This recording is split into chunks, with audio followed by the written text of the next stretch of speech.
안녕하십니까. 오늘은 신물교훈 12장 주기 위하여 구함이라는 장에 나와 있는 내용을 말씀을 드리려고 합니다.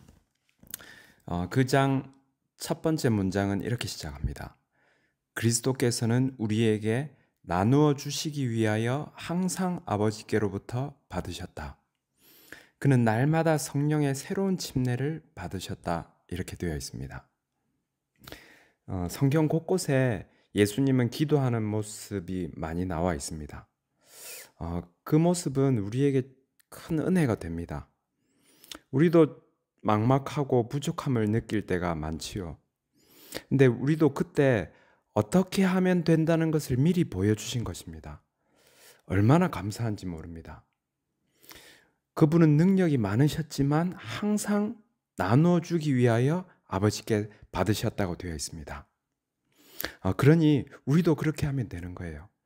그분은 성령의 침례로 매일 새로운 힘을 얻으셨습니다. 그 기도로 그 힘을 얻으시는 모습을 보는 것만 해도 옆에 사람은 아마 큰 감동이 되었을 거예요. 그래서 제자들은 예수님의 기도가 굉장히 인상적이었나 봅니다. 아무리 피곤해도 예수님이 기도하고 갔다 오면 힘을 얻고 오시는 거예요. 그래서 제자들이 어느 날 어디 갔다 오는데 예수님이 큰 소리로 기도하고 있는 모습을 보게 됩니다. 그래서 기도가 끝나고 물어봤어요. 예수님, 우리에게도 기도를 좀 가르쳐 주십시오. 그러자 예수님께서 주기도문을 반복해서 가르쳐 주셨고 이 이야기를 들려주셨습니다. 바로 이 12장 나와 있는 어떤 한 이야기입니다. 이 이야기의 주인공이 밤에 갑자기 손님이 찾아오죠. 연락도 없이. 그래서 대접할 게 없었어요. 그래서 할 수 없이 이웃집에 가서 문을 두드립니다. 근데 이웃집 친구는 이미 자려고 씻고 불 끄고 다 누워 있었거든요. 근데 이 사람이 계속 문을 두드리니까 성경에 보니까 그 강청함을 인하여 소용대로 주리라 이렇게 되어 있어요. 결국에 이 주인공은 원하는 빵을 빌려 와가지고 손님을 대접할 수 있었습니다. 신물교훈 이렇게 되어 있습니다. 제자들에게 할 일을 맡겨주신 분은 그들의 믿음이 얼마나 자주 시험을 받게 될지를 아셨다. 나누어 줄 것이 아무것도 없고 전혀 도와줄 수 없음을 느끼게 될 것이었다. 우리가 종종 이런 부족함을 느낄 때가 있습니다. 다른 사람이 나에게 도움을 구하러 찾아왔는데 나는 줄 게 없어요. 여러분 그럴 때가 있었나요? 네, 우리는 자주 이런 상황에 처하게 되고 자주 시험받게 될 것을 미리 아신 주님께서 우리를 위해서 이 이야기를 들려주신 것입니다. 그때 부족함을 느낄 때 어디에 가면 이 힘을 받아올 수 있을지 우리에게 알려주신 것입니다. 나는 이 부족함을 느끼고 나눠줄 것이 없음을 느낄 때 하나님께 가면 하나님께 강청하면 받을 수 있다고 하나님께서 알려주신 것입니다. 내가 이 부족함을 느끼는 그 정도가 크면 클수록 그래서 하나님께 도움을 구할 수밖에 없는 그 간절함이 크면 클수록 우리는 분명하게 받게 될 것입니다. 부족함이 클수록 용기를 잃지 말고 나에게 찾아오면 받을 수 있다고 우리에게 미리 말씀해 주신 것입니다. 그러면 이 이야기 속에 빵을 빌려준 친구는 누구를 나타내고 상징하지요? 하나님이요.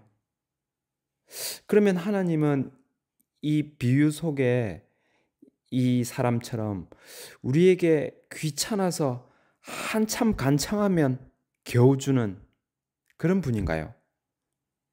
네, 이렇게 기록되어 있습니다. 이 이야기는 비교를 위한 것이 아니고 대조를 위한 것이라고 기록되어 있습니다.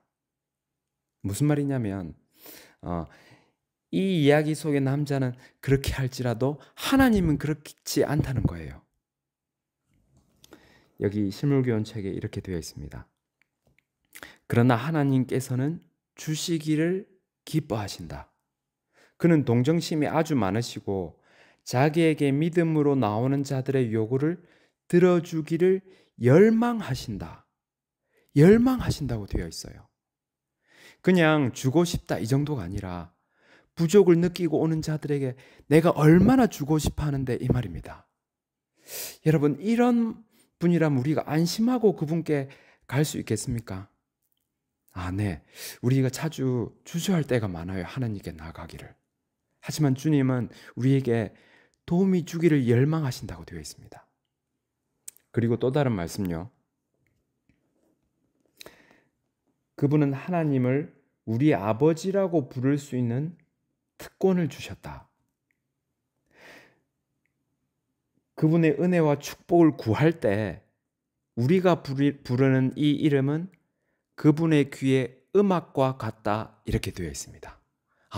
그러니까 우리가 도움과 축복과 은혜를 구하기 위해서 하나님께 기도로 나갈 때 그 기도는 그 부르는 하나님이라는 그 이름은 그분의 귀에 음악과 같다라고 되어 있습니다. 여러분, 음악을 감상하듯이 눈을 감고 우리가 부르는 그 이름을 감상하듯이 들으시는 그 하나님의 모습을 상상해 보십시오. 하나님은 그렇게 우리의 기도를 들으신다는 거예요. 우리가 하나님께 가기를 주저할 때, 우리의 죄가 커 보이고 우리가 절망에 빠질 때 이 말씀을 기억하십시다. 그분께 가기만 하면 받을 수 있습니다. 그분의 용서와 능력과 그리고 다른 사람에게 도움을 줄 수 있는 그 도움과 사랑을 가기만 하면 받을 수 있습니다.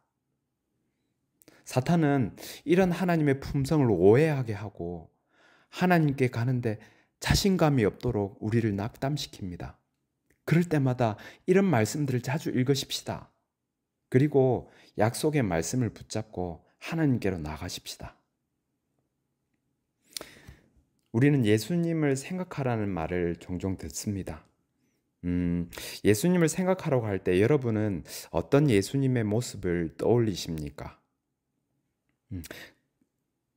큰 소리로 기도하시는 예수님의 모습을 자주 생각하시기 바랍니다. 그분은 능력이 많았어요. 하지만 그분도 연약한 우리 모습처럼 기도로 항상 간구하셨던 그 모습은 오늘 나를 위한 것입니다. 나에게 보여주려고. 우리도 그렇게 따라하면 된다고 하시는 거예요. 기도하는 모습을 자주 생각하시기 바랍니다.